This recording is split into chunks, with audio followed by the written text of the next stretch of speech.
Welcome to another episode of the Data Driven Carcast, episode 117. I know it's late, it's dark, we've changed the clocks, but we have a lot to cover this week. First of all, if you are trying to build a data-driven organization, stop everything that you're doing right now and head on to Medium and check out my friend and colleague's blog, The 10 Steps to Follow to Become Data-Driven. His title is actually better than that. It's Let the Kids into the Library. Love the title. The author is Thomas de Lazzari. Now, why am I saying Thomas? Because he's from the south of France, lives in Sweden, but at least we have a few things in common. His last name looks Italian. He's from the south of France like I am, and he loves data. Thomas' piece is awesome. He used to work at Spotify. He's now at Google, but he has a ton of best practices he's drawing from his experience. Here are some examples. He says, change matters more than the tool. Faster data warehousing won't make your company more data-driven. What matters more is how different teams can collaborate when taking data-driven decisions. Gives us a few examples. Don't obsess over benchmarking in terms of which is the fastest. Instead, look at how easy it is to discover, share, copy, transform data sets, how easy it is to access data, and how easy it is to scale as data grows and gets skewed over time. See the theme here, how easy things are to set up and scale, an important one. Thomas also talks about the Conway Law. If you don't know what it is, look it up. It's essentially when software and systems end up shaped like the organizational structure that they are designed in or designed for. This might sound familiar to some of you. The piece also had thoughts around semantic layers, data contracts, data quality, normalized data models. A great one. I hope you'll enjoy it as much as I did.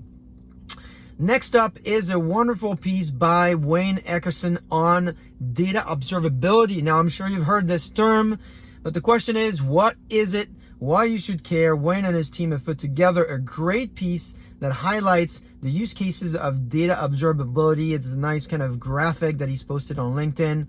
A great one. His definition is data observability means that the business and IT can monitor, detect, predict, prevent, and resolve issues from source to consumption across the enterprise data pipeline. What do you think about this definition? Do you agree? Do you think he's forgetting anything?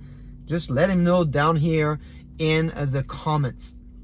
Our third resource of the week is a survey called the 2022 State of the Data Engineering Report, shared with me by Adriana. So thank you so much for doing that, and thanks for sharing that with the community. I know we're not in 2022, but it's pretty smart to name it that way. This way it can last all year. If you're a data architect or data engineer, you're going to want to check this out. Lots of great insights in the report and graphs around tools and so forth, but at least there's three results that I think are interesting to read about. One is only 30% of respondents say that they store their data on premises, and that's going down. If you look at intention, it's going down to 20% in the next 12 to 24 months. Second is speed, scale, cost are the leading criteria for choosing a database and a cloud platform. Check out who's responded to what. It's really quite interesting. And then finally, data quality, compliance, and catalogs are top challenges for data architects and data engineers. More on my blog.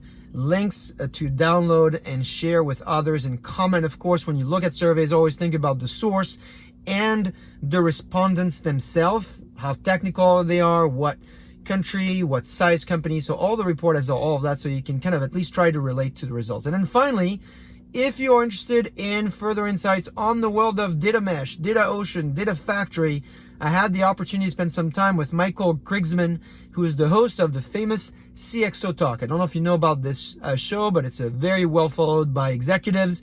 And we talked about scale, security, simplicity, and the smarts, the model I call the 5 S's.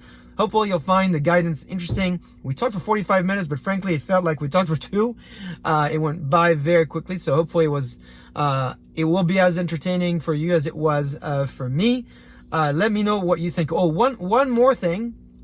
You have one more week to tell us what you think about the differences between the data mesh and the data fabric through our LinkedIn survey. I'm putting the links down here for you. There's some heated conversations in the comments, so you're not going to want to miss out. So check it out, vote, engage with the community, and I will see you next week.